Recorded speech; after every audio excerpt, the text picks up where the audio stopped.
Hey there, happy Friday. Good to see you. I'm Tim Boyle. Let's get right to it. The U.S. House took the first step yesterday to repeal and replace the Affordable Care Act.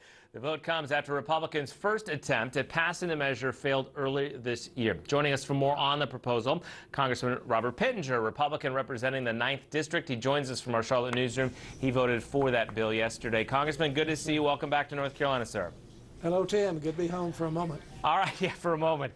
Earlier this week, you said that the American Health Care Act absolutely does not eliminate protections for pre-existing conditions.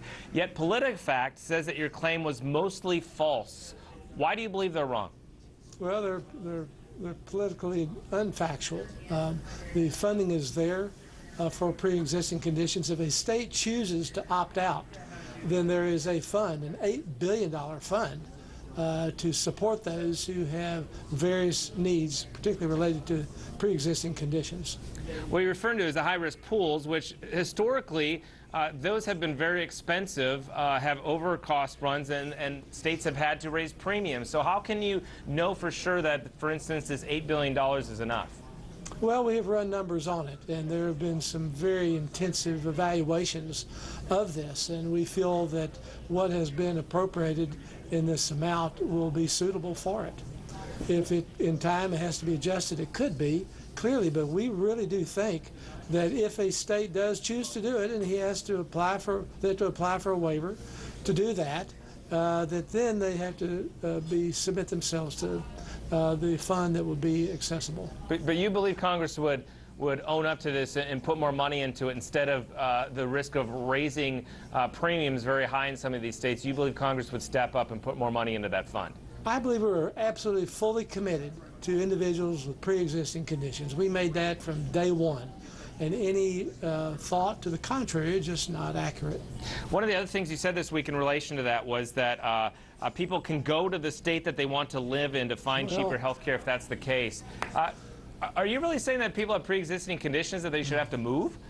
That was a wonderful liberal blogger who follows me all around the Capitol, trying to find something she can take out of context.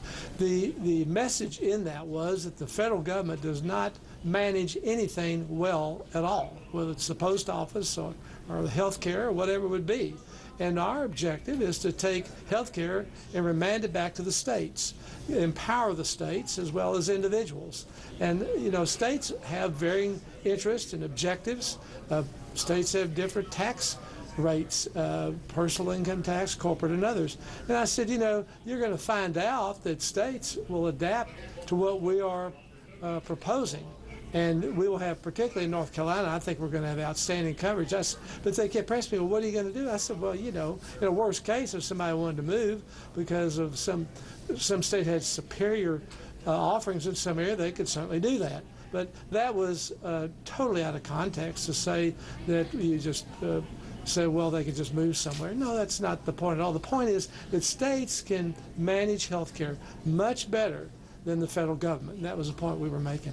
Do you believe that North Carolina should get one of these waivers and opt out of some of these mandates? Well, I think they need to look at that. We have always been very generous, particularly with Medicaid. Medicaid, I think there were 38 different provisions when I was in the state Senate, and we supported 34 of them. So we've always been a very generous state when it came to supporting the health needs of the individuals in this state. So is that a yes, the state should opt out? No, I think I'm going to leave that to the state. They don't want me there, you know, telling them what they ought to be doing. They might want your opinion.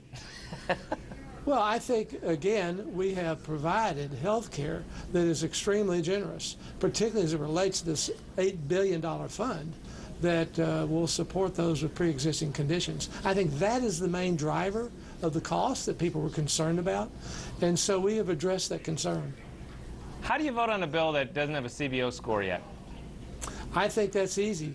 And the reality is that what we have with health care today is absolutely collapsing, and we all know that. In Iowa alone, we found out this week that 94 of 98 of their counties do not have a carrier. We are seeing major carriers around the country come out of the system and say they're not going to be back. Humana said they're not going to be back.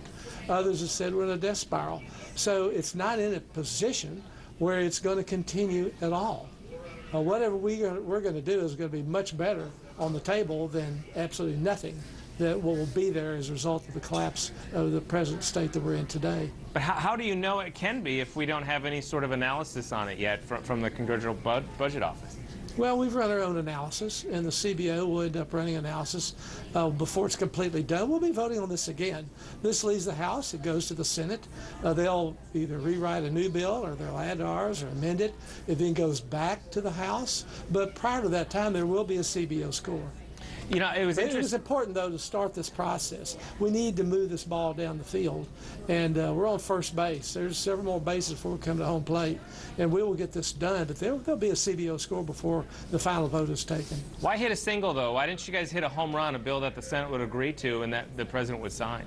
Well, we're two different bodies. I mean, that's just not how we're constructed in terms of our governance. There's never any resolution just decided in one chamber. Every chamber has the right to author the legislation that they think is appropriate. So yes, we have written our bill, and now it goes to the Senate, and they'll look at it from their point of view. Congressman, it's always a pleasure to see you. I know you are swamped, and even on your recess, you're not getting much of a break, so we appreciate a few minutes tonight. Good to see you, sir. Good to see you, too. Thank you. All right, take care. Time for our first break.